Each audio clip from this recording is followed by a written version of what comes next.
What do you need from your husband? I want to understand him better. I want to feel, him emotionally. I want to know what he's going through. I want him to communicate and open up. Since the accident that he had, he's a little bit more Closed off. Closed off, Yes. frustrated, it also sounds like. Yes. Does he have a little bit of a temper as well? He does if he's got to go back and redo something that he's trying to do. One of the things he loves doing is woodworking, and it takes him a lot longer now after the accident. If he has to repeat himself, he has to go back and forth and keep working on the same thing. Like tying his shoe even. If he can't tie his shoe, he's thrown his shoe across the house before because he can't tie his shoe right. Got it. And then after stuff like that happens, it's just, there's no communication. We're more like roommates at that point. Yeah. The bond that we had is just gone. So when things were good, how were they? Things were great. We went out, we did everything together. We were intimate all the time. It was just a normal, happy dating life that we had. And then after all of this happened, it just kind of fell off. There's no intimacy. There's no emotional connection anymore, really. Did you stop feeling sexy after your hysterectomy? Absolutely. You did? Tell me about that. I've got a lot of scars. I've gained weight. I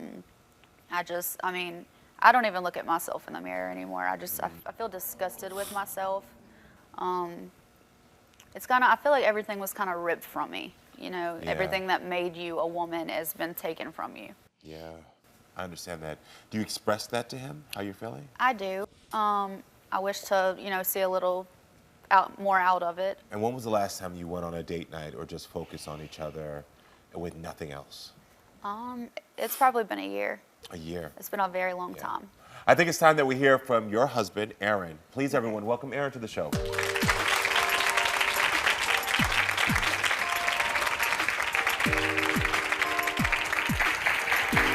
How you doing, Aaron? Hey, how are you? Nice to meet you. Nice to meet you. Thank you for being here. Can I have a hug? Yeah. Thank you. All right, Aaron, so I want to know from you, what is the biggest challenge in your relationship? Trying to achieve the same goals. We both have the same goals or ideas. We share a common interest, but it seems like we each try to get there a separate way. Mm-hmm. That seems to kind of make us clash a little bit. Do you feel like your relationship changed after her surgery? Maybe because she wasn't feeling as comfortable with herself, and it's kind of hard for somebody to love another person when they're not even comfortable in their own skin. You also experienced tragedy with your hand. Tell me about that. Well, I went in to work to finish up a project and made a very bad mistake, some poor judgment, which then caused me to lose my left index finger and half of my thumb. How has that moment changed you as a person? I don't feel as competent. I don't feel like I can get the things done that I need to get done, whether it be simple chores around the house, a small honey-do list, or any project that I want to work on, or I get more frustrated to where I just walk away from it. Yeah. I have 7 or 8 projects at home that I've started, and they're just piled up, not finished, because I can't come back to them. Got it. Do you feel alone at times?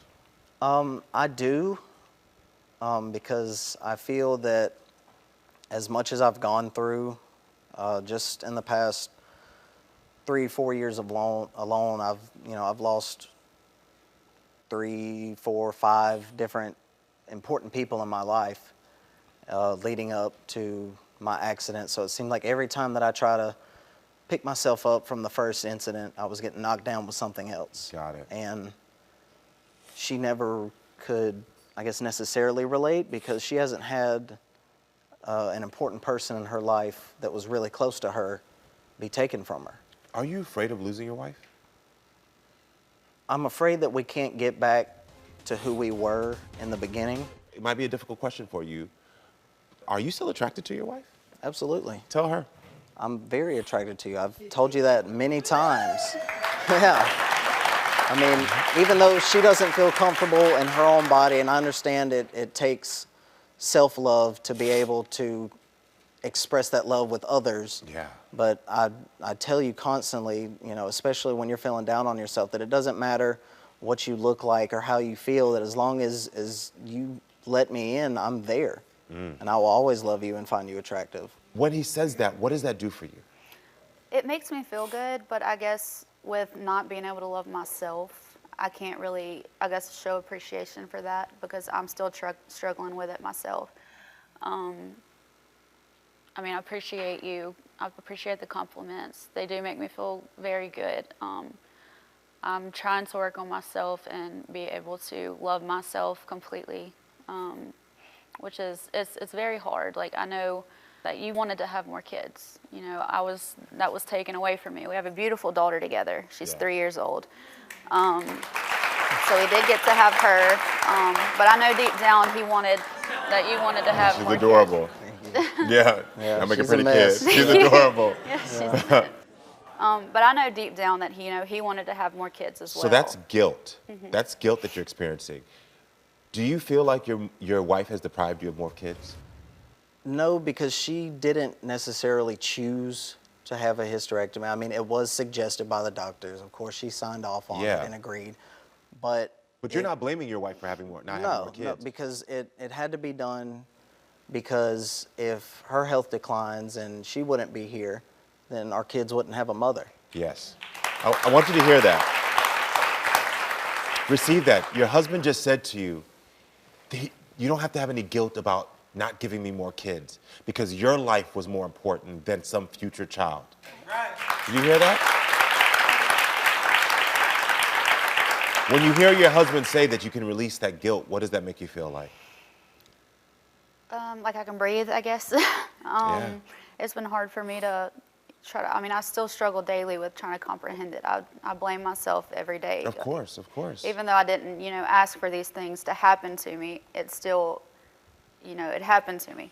Yeah. And it's hard for me to deal with that. But what I'm trying to do here, some of the things that allow us to start to build our self-esteem is starting to understand where someone else's mentality at that we're close to, especially our partner, because that starts to help you to release things. So you already know your husband's attracted to you. You already know that he's not holding on to any malice because you can't have more kids.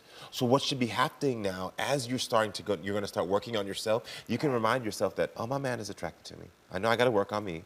But I also know that he's not blaming me for not having more kids. Right. These are things that you can use as tools to build yourself back up. Right. Now I have the same question for you. You are attracted to him? Absolutely. Tell him. I'm very attracted to you. What are you attractive about him? Everything. I mean, his mannerism. It's not the hand. No, I mean, he's an amazing person all around. He's a great father, which is one of the most attractive things.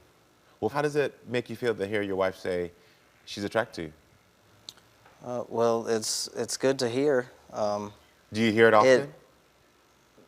No. So one of the things that I want to make sure is focused on is that he just said he doesn't hear that enough. And I think sometimes in relationships, we make sure our women know how attractive and sexy they are, but we forget to remind the men as well that, like, I desire you as well. You're still sexy as well.